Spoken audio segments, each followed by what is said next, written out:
अब बकरी लेकर उनके घर चला गया। अब बकरी लेकर चला गया और उसमें सोचिए बकरी चढ़ाने के लिए हत्या कर दिया जा रहा है। अब आप समझ लीजिए पत्रकार महोदय, बकरी चढ़ाने को लेकर बकरी चढ़ाने को लेकर बकरी उसके घर पर चली गई। मुद्दा ये है कि उसको केवल बचाने का काम उसके घर वाले कर रहे हैं, इसलिए उसको बता रहे हैं कि मानसिक रूप से प्रताड़ित है। अगर सोचिए कि वह एक यादव समाज के व्यक्ति, वो अधेड़ हैं, मतलब 50+ है, उनको यहाँ देख रहे हैं ना, यहाँ पर पेशकश मार दिया था।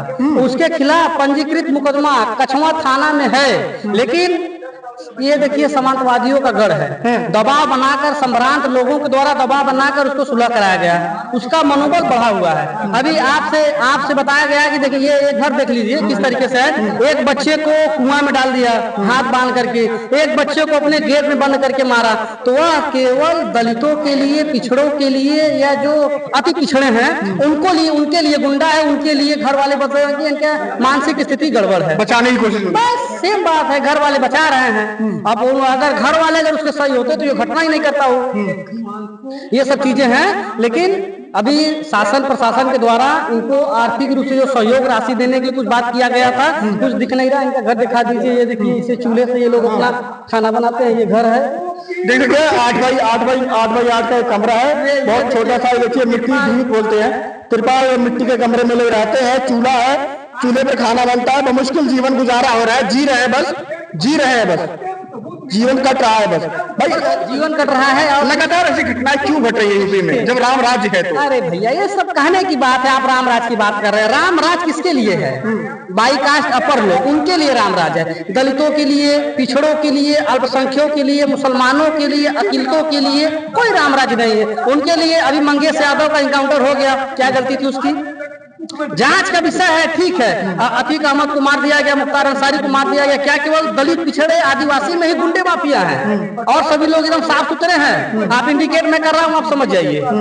अपराधियों का मनोबल बढ़ा हुआ है और उसको बढ़ाने का काम कर रही है सरकार। सरकार के सर पर ही गुंडे चल रहे हैं, और वो गुंडा था, सभी लोग जानते हैं गुंडा था। बच्चों को मारना, पीटना या अधेड़ व्यक्ति को मारना, ये सब क्या है?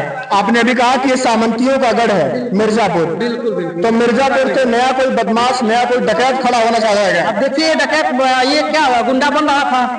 ये अगर प्रशासन पहले से अगर इसके ऊपर एक्शन ले ली होती, जब एक व्यक्ति को पेशकश मारा था, उसका नाम क्या आप जानते हैं? हिमांशु उपाध्याय सूर्या डान, उसका नाम है। उसका नाम है क्या? यह नाम बना?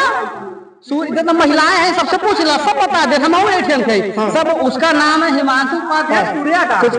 कुछ गांव की महिलाएं हैं। चाची क्या हुआ, क्या नाम है उसका अपराधी का? सूर्या डाम।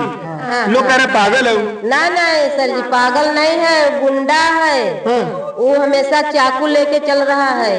हाँ, चाकू लेके घूमता था वो। गुंडा जय की पावर। चाची कहते जय की बात है तो मार दे, पता नहीं कि कब।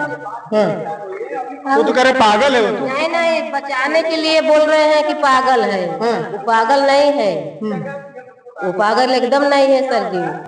वो बचौकर घर वाले बचाने के लिए बोल रहे हैं कि सूर्या डान पागल है, पागल नहीं है। जब उसके नाम में ही डान है, जब वो बताता खुद को मैं सूर्या डान हूँ। अब देखिए महिलाएं बता रही चाकू लेकर चलता है, चैन लेकर चलता है, पंच लेकर चलता है, तो आप समझ लीजिए उसका मनोबल बढ़ा हुआ है। उसका कारण है जाति। एक अभी ये देखिए हमारा बच्चा है दलित समाज का, ये तो पिस्टल लेके नहीं घूम रहा है, पंच लेके नहीं घूम रहा है, लेकिन जो जाति का दंश होता है ना, वही उसके ऊपर सवार है। इसीलिए अपना उछल रहा है, मार रहा है, किसी को पीट रहा है, कुछ कर रहा है। अगर घर पे कोई शिकायत, गुनाह है दलित पिछड़ा होना भाई। अभी तो भाजपा सरकार में तो गुनाह है। वैसे तो भारतीय संविधान, भारत लोकतांत्रिक देश है, सबको रहने का, खाने पीने, घूमने टहलने का सबको अधिकार है। ये अंग्रेजों का गुलाम देश तो है नहीं। यदि हम लोग 1947-45 में जी नहीं रहे हैं, हम लोग 2024 में जी रहे हैं, तो भारतीय संविधान लागू है। तो भारतीय संविधान यह कहता है कि सबको जीने खाने रहने का अधिकार है। लेकिन सोचिए अभी बजहा गांव में क्या स्थिति आ गई है। चाकू कोई मार दे रहा है, कोई काट दे रहा है, 17 टुकड़ों में कर दिया। मैं सोच करके रात भर सो नहीं पाया था कि एक बच्चे को, एक अबोध बालक 10 वर्ष का बच्चा क्या जानता होगा? SC ST माइनॉरिटी OBC, उसको क्या मतलब, क्या पता है? वो कुछ जान रहा होगा कि इसका मतलब क्या होता है, SC ST क्या होता है, ठाकुर ब्राह्मण क्या होता है? उसको तो ये पता है कि अब बकरी लेकर उनके घर चला गया। अब बकरी लेकर चला गया और उसमें सोचिए बकरी चढ़ाने के लिए हत्या कर दिया जा रहा है। अब आप समझ लीजिए पत्रकार महोदय, बकरी चढ़ाने को लेकर बकरी उसके घर पर चली गई थी।